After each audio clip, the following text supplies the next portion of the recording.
U kecha-yu kunduzni, quyosh-u oyni yaratgan zotdir. Hammasi falakda suzmoqdalar. Hammasi falakda suzmoqdalar.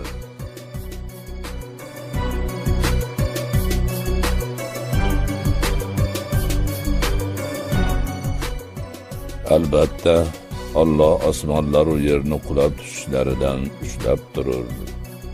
Agar ular qulaydigan bo'lsalar, undan o'zga hech kim ularni ushlab tura olmas.